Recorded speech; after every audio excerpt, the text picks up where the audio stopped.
Terima kasih, Tuan Burbusi. Saya ingin merujuk P32 Kementerian Wilayah Persekutuan di bawah putiran 05-0000.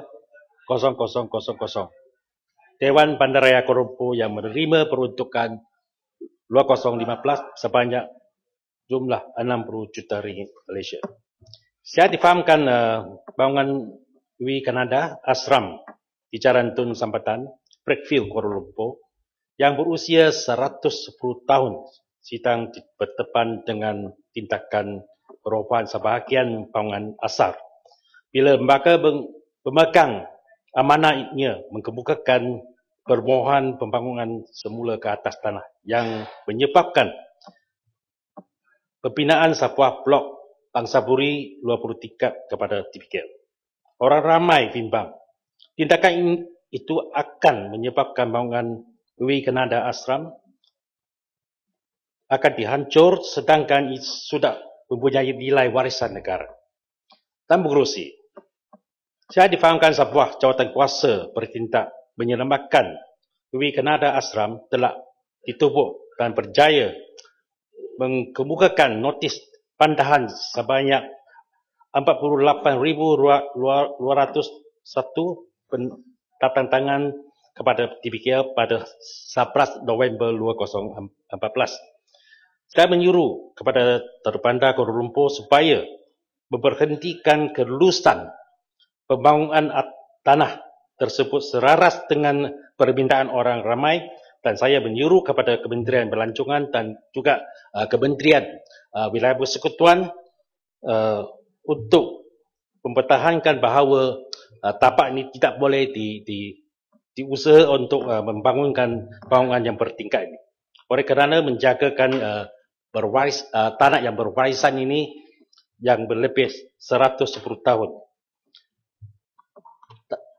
Tuan Pengerusi, kita harus tahu sejarah ialah sejarah akar kebudayaan. History is the root of the culture. Dengan izin. Dan warisan heritage ini haruslah dipertahankan. Walaupun jawatan kuasa pembangunan UI Kanada Asram memberi jaminan akan mengkekalkan patung tembaga suami UI Kanada, salah seorang ahli filsafat dan agama di situ, tetapi aslinya Asram sudah tidak ada lagi. Saya ingin mempidas pemegang amanah ini sebagai tidak amanah bila kepentingan orang ramai cuba dikomersialkan. Keadaan kesesakan kawasan Brickfield sudah berlaku. Jangan ditambah lagi dengan kesesakan baru. Pemegang amanah hendaklah mematuhi tujuan tanah itu diberikan hak milik, iaitu untuk kegunaan orang ramai dan badan kebajikan semata-mata. Walaupun dikatakan lembaga bernasihat telah menolak tawaran kerajaan untuk mewatarkan tapak sebagai warisan negara pada tahun 2008, tetapi ia tidak boleh dijadikan alasan bahawa kes yang sudah menjadikan isu negara diketepikan saja. Adalah menjadikan tanggungjawab Terbandar Kuala Lumpur ataupun menteri untuk menolak permohonan sedemikian jika pembangunan mendapat pandangan penuh daripada orang ramai. Tuan Pengerusi, lagi satu isu ialah mengenai projek Pasar Rakyat. Telah terbengkalai 17 tahun. Saya ingin tahu, adakah projek yang terbengkalai itu telah ditawar kepada satu syarikat bernama Profit Consortium?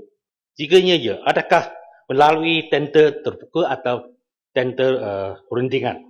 Saya minta penjelasan dari Yang Berhormat Menteri, oleh kerana ini kepentingan orang ramai yang projek ini Barisan Rakyat telah terbengkalai selama 17 tahun. Kita sudah cukuplah satu tindakan yang harus diambil oleh kementerian untuk memastikan bahawa projek ini akan diteruskan. Terima kasih. Yang amat jelas. Baik. Terima kasih. Tuan Yang Ketua, sebelum saya pergi ke Dewan Bandaraya Kuala Lumpur, saya ingin merujuk kepada putiran 010400 perancangan dan pembangunan Ya, di bawah petiran ini saya ingin tanya Yang Berhormat Menteri, apakah benar satu ketetapan telah pun dibuat oleh Jemaah Menteri bahawa satu badan baru dipanggil Lembaga Urus Air Kuala Lumpur dan Putrajaya ataupun Jabatan Bekalan Air akan ditubuhkan di bawah Kawaselia Kementerian Wilayah Persekutuan, dan jika benar, apakah justifikasinya untuk menubuhkan badan ini sedangkan sejak kewujudan Kuala Lumpur selepas ianya diisytiharkan sebagai satu wilayah persekutuan, bekalan air diuruskan oleh dulunya Jabatan Bekalan Air Selangor dan sekarang Syabas. Apakah sebabnya perlu satu badan yang baru ditubuhkan, dan jika ada dalam perancangan, apakah anggaran kos yang melibatkan dan bilakah perlaksanaannya, dan apakah tahap atau peringkat rancangannya pada masa kini. Tuan Ketua, di bawah petiran DBKL, saya ingin lebih dahulu ucapkan terima kasih kepada Yang Berhormat Menteri ke atas usaha dan kesudiannya untuk menjawab persoalan-persoalan yang timbul di peringkat perbahasan dasar, walaupun saya tidak ada hadir disebabkan bukan saya nak ponteng, tetapi tidak dimaklumkan tiba-tibanya satu pertukaran giliran kementerian yang menyebabkan Kementerian Wilayah Persekutuan menjawab lebih dahulu dari apa yang dijadualkan. Tuan Ketua, saya tidak menerima baik jawapan yang diberikan oleh Yang Berhormat Menteri terhadap soalan-soalan saya yang timbulkan ketika itu mengenai skandal jual beli tanah milik Dewan Bandaraya. Kerana apa yang telah dilakukan pada tempoh hikmat oleh mantan Menteri Wilayah Persekutuan adalah perkara-perkara yang sangat dihinakan, kerana jualan tanah yang dimiliki oleh DBKL di Kuala Lumpur, khususnya beberapa lot tanah yang letak di pusat bandar yang sangat bernilai, dijual dengan harga yang murah dan merugikan rakyat. Tuan Ketua, ini adalah satu contoh di mana Kerajaan Barisan Nasional mengkhianati rakyat dan mengutamakan kepentingan kroninya.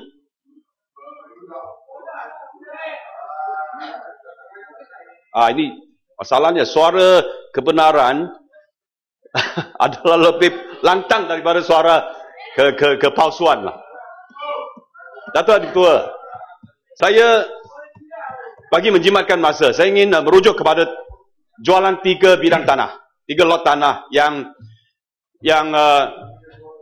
sememangnya merupakan satu skandal tanah. Kerana ketiga-tiga lot tanah ini sepatutnya dijual pada satu nilai yang sangat tinggi, tetapi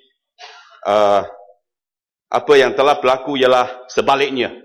Yang pertama, velodrome di Jalan Ceras.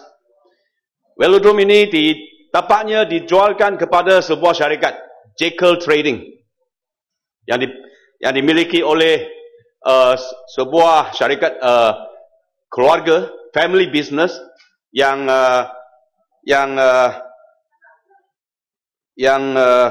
melibat diri dalam perniagaan fashion dan pakaian. Syarikat ini membayar 146.6 juta ringgit untuk tanah itu.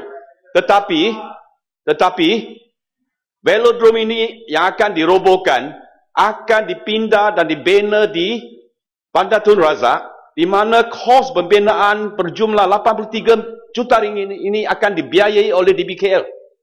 Ini walaupun yang Perdana Menteri kata nilai tanah itu dinilai oleh Jabatan Penilaian dan tambah lagi 20% atas harga tanah semasa merupakan minimum guarantee profit.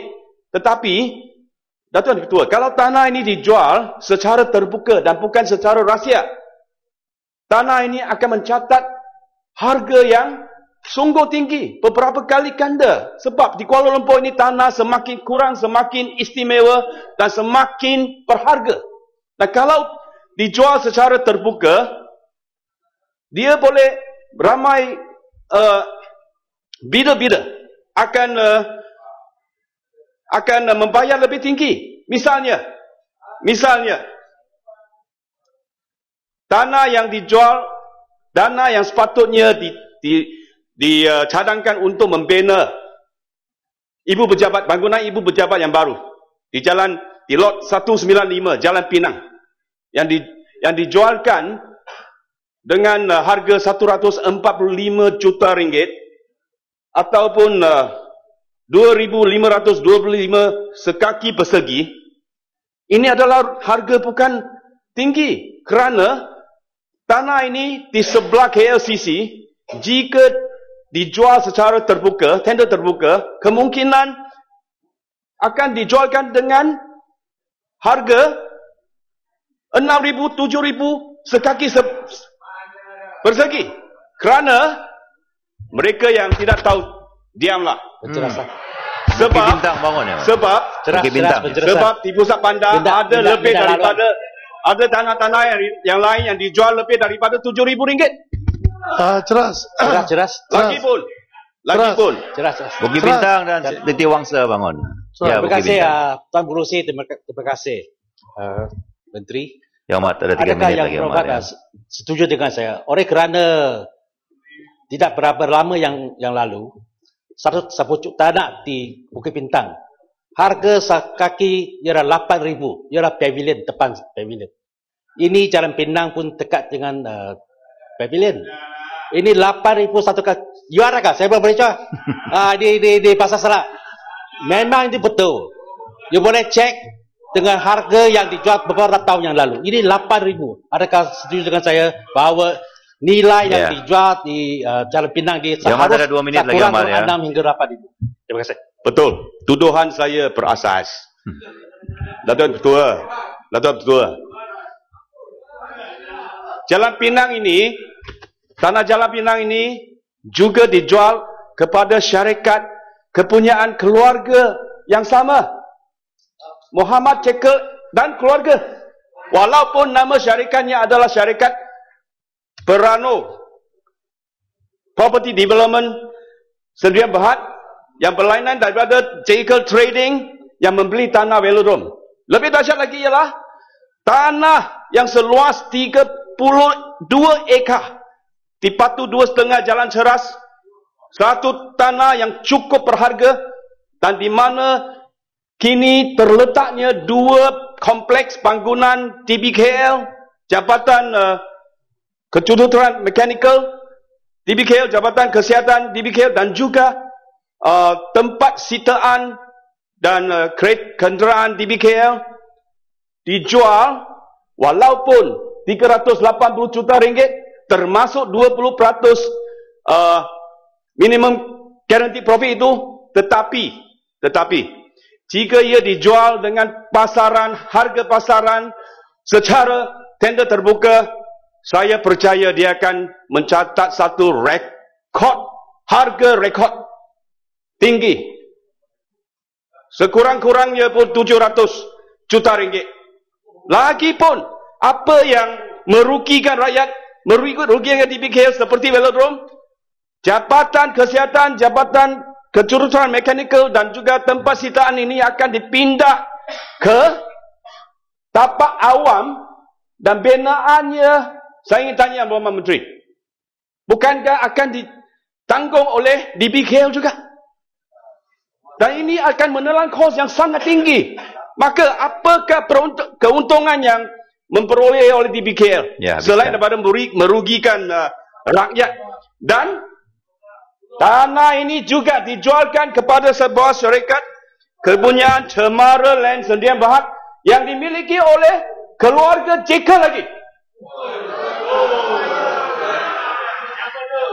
Nampaknya keluarga Jekyll ini adalah de facto Menteri Wilayah Persekutuan. Bukan yang berumah itu. Ini adalah satu skandal yang sangat dihinakan, Dato' Yang Ketua. Ya, habiskan ya, Umar. Ini saya sangka mereka yang mereka yang bersubahat tak boleh tuduh orang macam tu ya. Begitulah. Dato' Ketua, saya ingin yang berhormat memberitahu saya, jualan tanah ini sememangnya merugikan DBKL dan rakyat. Ya. Lagi tanah-tanah lain, antara tanah-tanah, banyak tanah yang saya sebut hari itu, tidak pun satu jualan yang diadakan secara terbuka. Ya, habiskan ya, Umar. Sebab baik pun negotiated tender atau closed tender, ini merupakan tender rahsia. Saya harap yang berhormat tidak akan merahsiakan kebenaran. Beritahu kita. Dan macam mana saya difahamkan, tiga lot tanah yang saya sebut tadi, yang telah dibeli oleh keluarga Jekyll, mereka hanya dikenakan 10% sebagai cagaran. Dan diberikan satu tempoh agak panjang untuk menyelesaikan pakinya. Dan saya ingin tanya yang berhormat, sebab saya bimbang. Ya, habiskan Umar.